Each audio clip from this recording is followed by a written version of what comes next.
Okay, so welcome to the Classics of Immunology Journal Club.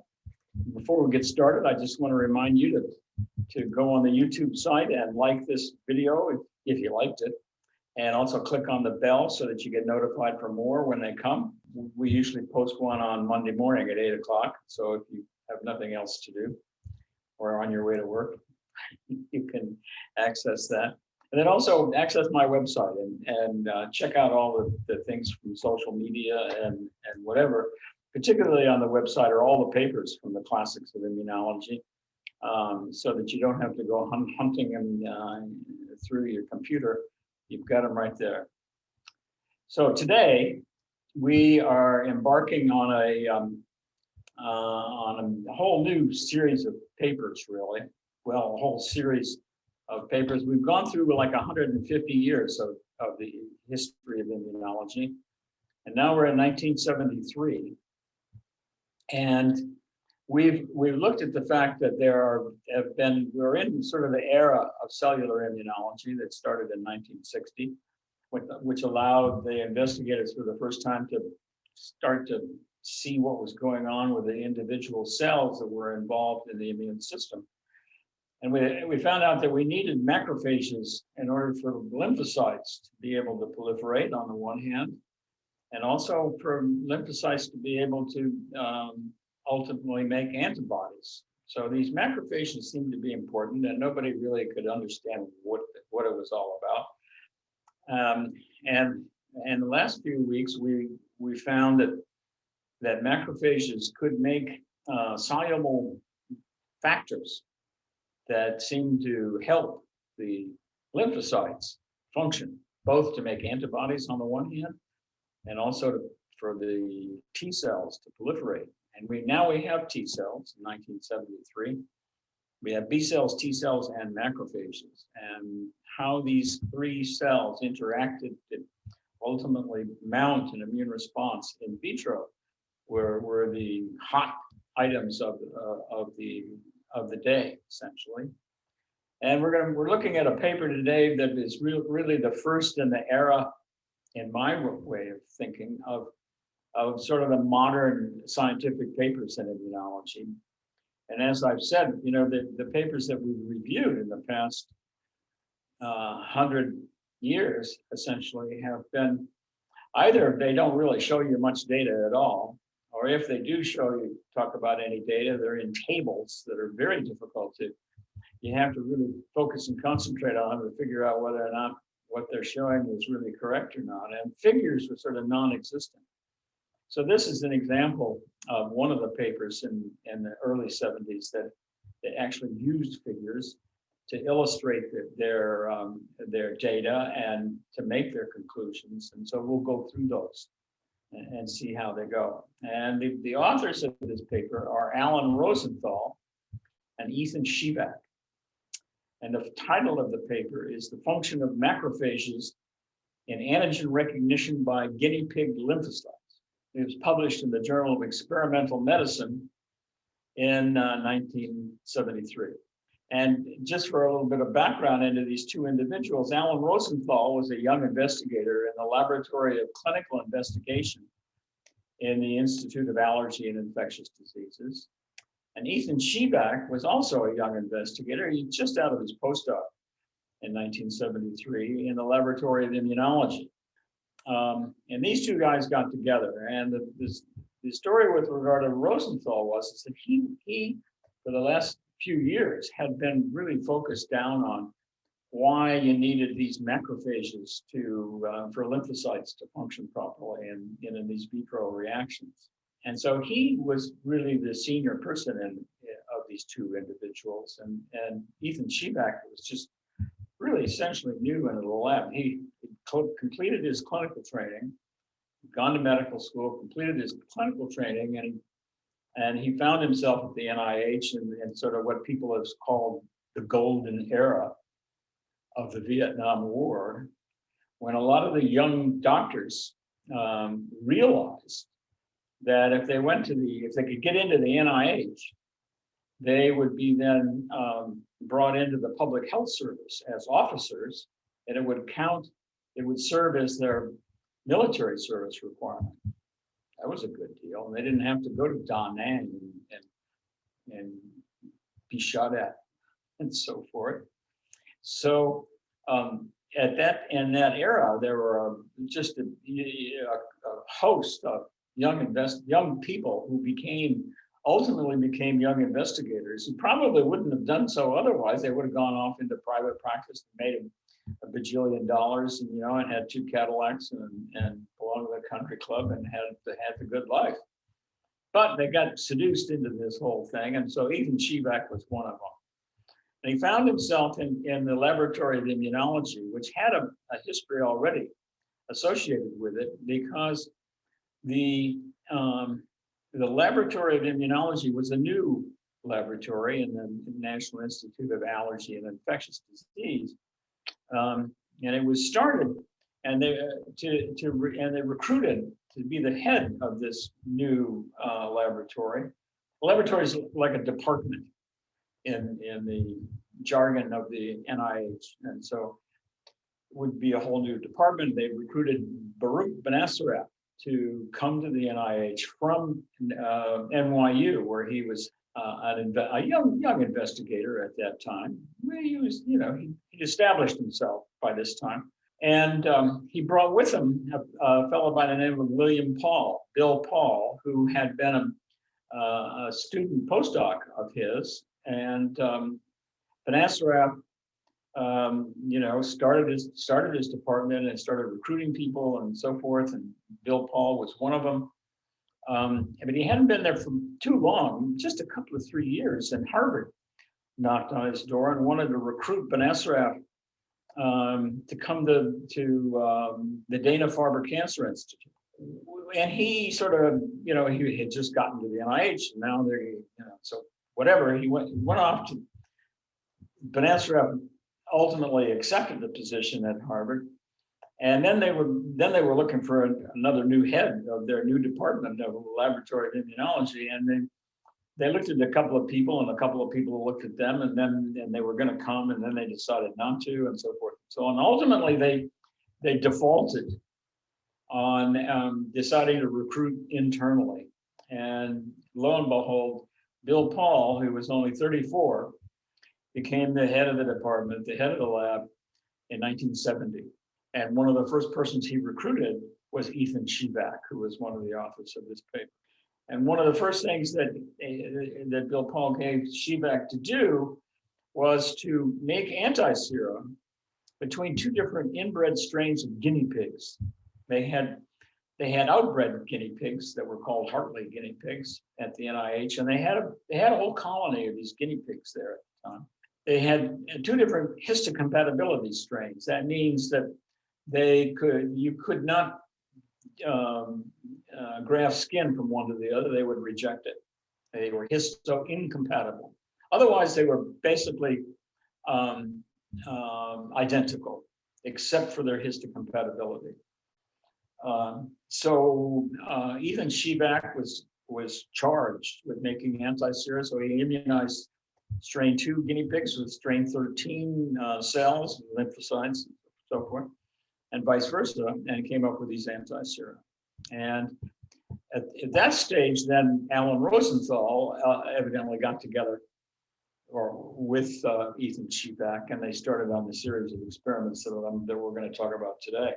So Shevach was only 30 at that time, and this was right at the time when I first started in on my career. And so we're talking basically 50 years ago, if you can believe that. I mean, time flies when you're having fun. And so I knew I heard about these experiments and so forth that were published about this time, but I was just a young neophyte. And for the life of me, I would go to, in my first years in the business, I would go to meetings and everybody was all excited about these kinds of experiments that we're going to talk about today. And I didn't have a clue what they were talking about, why they were interested in it. It seemed to me it was arcane, and who cares, was my sort of attitude at the time. Well, it turns out it's very, very important. Shows to go here. So in the introduction of this paper, they established several different knowns. One is that the antigen receptor on B cells had now been shown to be surface antibody, surface immunoglobulin.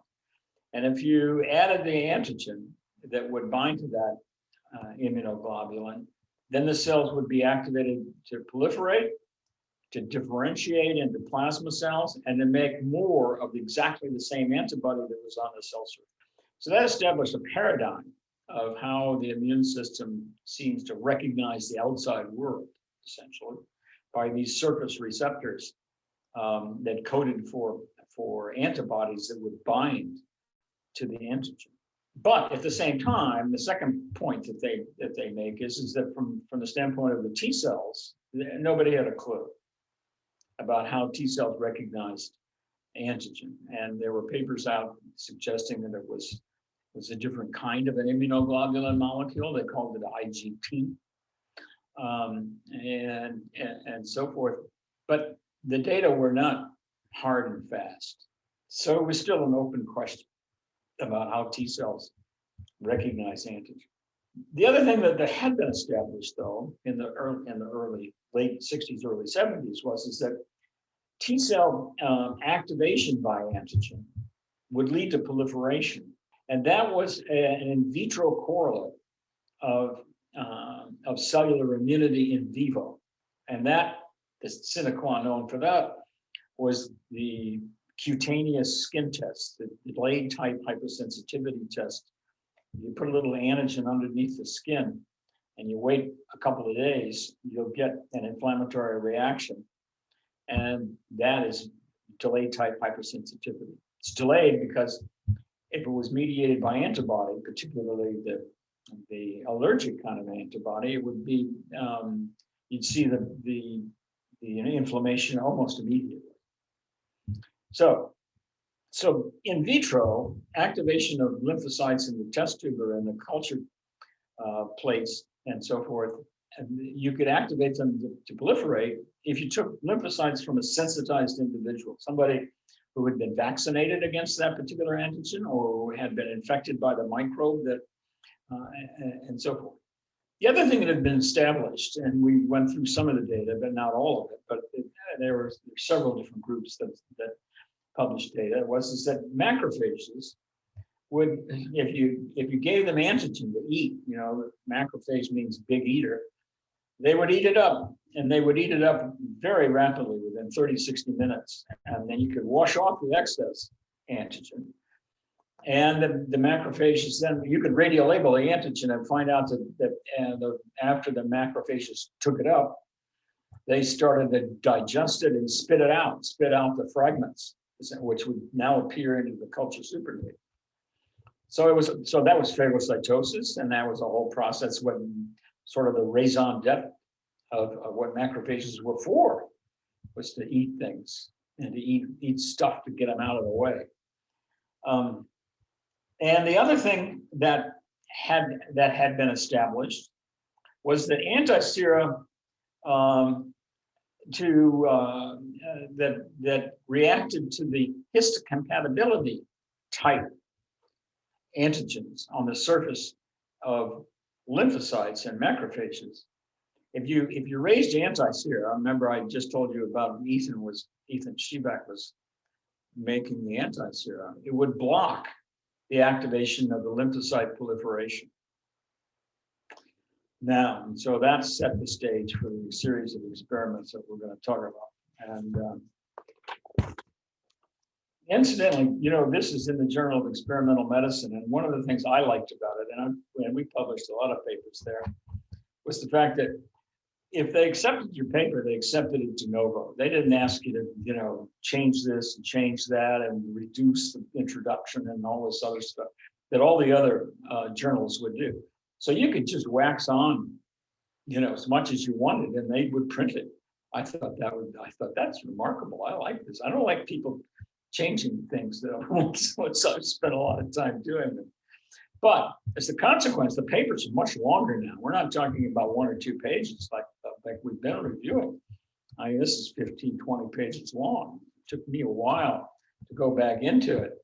and to really dissect it out. So if I confuse you in this presentation, please go to the website, get the paper, and read it yourself to make sure that I haven't confused you even more than you needed to be. So in the materials and methods, they published. Oh, the other thing about this particular paper, and I think I mentioned, as I just mentioned, was it said, no longer do we just have tables that are difficult to discern. Now we have figures in this paper. There's 5 figures, and I'm going to see if I can do some screen sharing and show you the very first one. So this is figure 1 of this paper, and as it says in the figure caption, this is a schematic diagram of the assay of macrophage-associated antigen activation of guinea pig tDNA lymphocyte synthesis. And so right in the thing, we've got a picture of a guinea pig. And a guinea pig, if you haven't seen one, it's about the size of your fist, a little bit bigger. They're really nice little animals. They don't bite. The only problem with guinea pigs is they don't have tails. So they're hard to sort of catch and pick up. But once you do, they're very docile and they're great experimental animals. And actually, incidentally, the guinea pig was used for decades as tests for delay type hypersensitivity. So that's one of the reasons the immunologists got into them. So right at the top, you see that they've split into the guinea pig is the source of the activator cells and the source of the indicator cells. Now, the activator cells ultimately would be macrophages. The indicator cells would be lymphocytes. And the way you could get both of these cells from the guinea pig without killing the guinea pig and taking the spleen or the lymph nodes or the blood, you could inject mineral oil into the peritoneal cavity and slosh it around and wait a few days, and then wash out the cells that would migrate into the peritoneal cavity with just tissue culture medium. Stick a bunch of tissue culture medium in, slosh it around, and then withdraw with a syringe. And on the left side of this of the screen, the peritoneal exudate cells that were 75 to 85% macrophages, and the rest were lymphocytes and polymorphonuclear leukocytes. And then you could do 2 things to this. You could, two things. One is you could take these peritoneal exudate cells and you could purify or remove the adherent cells, the macrophages, over nylon columns and also glass beads. And then you could get T lymphocytes out the other end, about 85, 90% lymphocytes, the macrophages having been removed. You can do the same thing with lymph node cells if you wanted to take lymph nodes at the same time. And then over with the peritoneal exudate cells, you could treat them with mitomycin C, which was a chemotherapeutic agent that would block DNA replication so that these cells would still remain alive, but they wouldn't be able to proliferate because that's what you're going to measure in the end. And you could then incubate these cells with your antigen for only 60 minutes and then wash extensively ×4. And then you could then mix together the macrophages and the lymphocytes and culture them for 2 or 3 days. And for the last overnight, 18 hours, add a radio-labeled precursor of DNA, tritiated thymidine, and that would be incorporated in a newly synthesized DNA that was in preparation for DNA replication and mitosis. So that's the figure 1, and that's the experimental methods. And so in the results, and I'll just leave that there on the screen. The very first table, I'm not going to go through all the tables, but you can read them yourself and check out the data. I'll just give you the bottom line on these things. They found when they used syngeneic lymphocytes, meaning that they were from the same strain. So you use strain 2 lymphocytes and strain 2 macrophages. Then, and plus the antigen, you could activate the T cells. And these would be from the cells taken from guinea pigs that had already been immunized in vivo through injections into the foot pads, with and without complete Freund's adjuvant. And so if you used allogeneic, meaning that they were histo-incompatible, it wouldn't work. You wouldn't get any activation to speak of, really. And in table 2, they did the same kind of an experiment comparing syngeneic versus allogeneic macrophages. And they found that purified lymphocytes from the lymph node cells with all of the macrophages removed would work. And when they used purified allogeneic macrophages, they still wouldn't work. So when they used, 75, 80, 85% macrophages were the same as 100% macrophages. And so, and then the next thing they did was they said, well, maybe it just takes a little bit longer, or it's already happened and it goes away and we're only measuring one time point.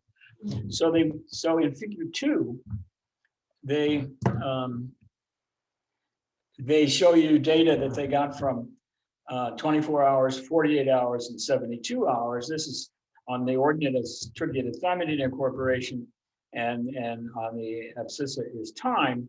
And so now we've got lymphocytes from strain 2 animals are the responders, and the stimuli are strain 13, which is in the solid symbol, solid circles, whereas strain 2 is in the open. And of course, you can see that strain 2 worked perfectly fine, macrophages, but strain 13 macrophages didn't work at all. So that's really the bottom line of this whole paper. Now they go into a whole bunch of other experiments to sort of deal with the naysayers. What ifs? Have you looked at that? Have you looked at this, and so forth and so on? And one of the problems that arises when you're mixing these 2 different strains in an allogeneic situation is that you can get what we've talked about before, which is a mixed lymphocyte culture, or a mixed lymphocyte reaction of the allo antigens actually stimulating the lymphocytes. And they do experiments to show that if that's happening, it's very minuscule, and it really doesn't enter into the whole thing. Then they go on to figure 3. So in figure 3, in the top portion, we have strain 2 lymphocytes, and in the bottom portion, we have strain 13 lymphocytes. And let's just look at the bottom here. When we have strain 13 lymphocytes responding, and we have different strains of sources of the we're using outbred guinea pigs that have been typed for their histocompatibility expression. So if we have strain 13 lymphocytes responding, and this is thymidine incorporation again, and we have strain 2 plus 2 macrophages, we have a very low reaction. Whereas if we have strain 13, they have a very decent reaction. And if we have 2 positive and 13 positive, the presence of the 13 does not inhibit, or the presence of the 2 does not inhibit the 13. Whereas if you only have 2 activating, you don't have anything. And then if you have 13, it works fine. And this is the first experiment. All these tables that people have been showing up until this point in time in these papers are just one experiment. Each dot now represents a different experiment. And so they've compiled all of their data from, I think, 10 different experiments to show you these. And so that the top bar on this histogram is the mean, the arithmetic mean, and then they don't show you the standard error, the mean. And they don't use, which would allow you to calculate whether or not it's statistically significant or not. And they don't go into that, but they say you can calculate that. the next thing they do is that they go on to figure 4, and they want to know whether or not allo anti-sera, and this is the Ethan Shevach contribution to this paper, whether allo anti-sera would influence this, this interaction between the macrophages and the lymphocytes. And so these are the same kinds of experiments, macrophages stimulating lymphocytes. This is in thymidine incorporation. This is with PPD as an antigen. This is PHA as a mitogen that should not be influenced by all this. And in the dark bars, we see normal serum. And here we're using strain 13 anti-2, which brings it down, and strain 2 anti-13, which also brings it down. And this is with F1, meaning that this gets complicated. The F1 meaning it has both strain 2 and 13 on it. So that's why we get an effect of both the strain 2 and 13, but we don't get from the normal serum. And so that then fits into what their ultimate conclusion is going to be. In the very last figure, they show the effect of the allo anti-sera, that it doesn't inhibit the interaction by acting solely on macrophages. It's got to act on both macrophages as well as the lymphocytes. And that's what is shown in figure 5. And that's the end of the results. So we'll go back then to stop the screen share. In the very first paragraph, you know, the interesting thing about how you would write these papers is that, as my mentor told me, when you write these kinds of papers, even though the JAM doesn't make you shorten them, you have to be concise, because the investigators or the scientists are in a hurry. They don't want to read a long tome, but you can still do that.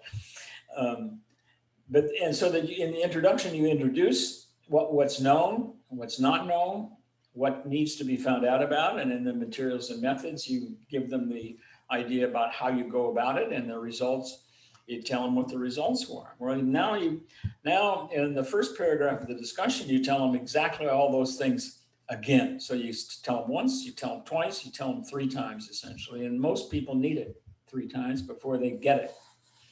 So in the first paragraph, they remind you that the mechanism of T-cell recognition of antigen is unknown. But the assay of using tritiated thymidine as a correlate of cellular immunity is the in vitro correlate of cellular immunity in vivo. And that guinea pig T-cell recognition requires macrophages. That's already been established. And that the macrophage is the initial cell to interact with the antigen in terms of experiments that have been done with radiolabeled antigen and so forth. And you only need 30 to 60 minutes of interaction between the macrophage and the antigen. And other cells, if you try fibroblasts or thymocytes or tumor cells or all kinds of cells, amniotic cells, doesn't work. You gotta have macrophages. So they go on to say then that in the discussion that culture supernatants from antigen pulsed macrophages don't work. Now that's a little bit of an issue, because we've just gone through Egal Gary's papers from 1972 that show that LPS treated macrophages make something, a factor that they call lymphocyte activating factor, that then would potentiate thymocyte proliferation when you added submitogenic doses of mitogens. And so this group of people, this is where the macrophage people sort of split into the ones that don't want to have to deal with those lymphokine, monokine kinds of things, and these people are looking at the cell surface essentially. And they go on to say in their discussion then that the data clearly establish, those are pretty harsh words or pretty firm words, that the macrophage lymphocyte interaction occurs only when the macrophages and the lymphocytes are syngeneic, and that is they're histocompatible. And they go on to say then that this is likely mediated by histocompatibility antigens or molecules that are expressed on both the surface of the macrophage and the surface of the lymphocyte, or at least antigens that are closely linked in the major histocompatibility complex at the level of the genes. They can't distinguish because it all is based on genetic crosses and so forth.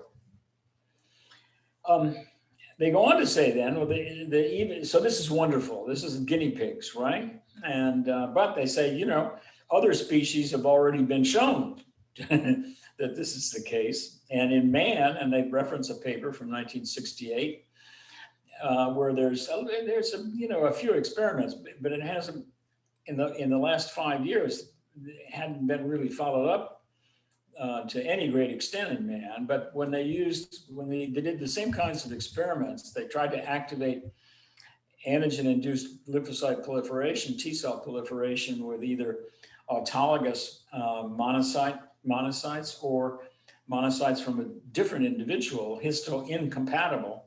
Then with the incompatible, it wouldn't work. And so they use that in this paper, not to say that, you know, we're not first, but to just confirm the fact that our stuff is really good. You know, depends on how you spin it, right?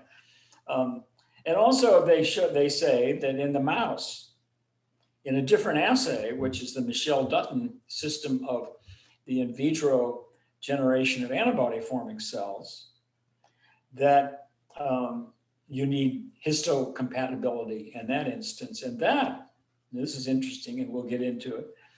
That was from Baruch Ben-Esaraf, who moved to Harvard with a new set of young trainees and so forth.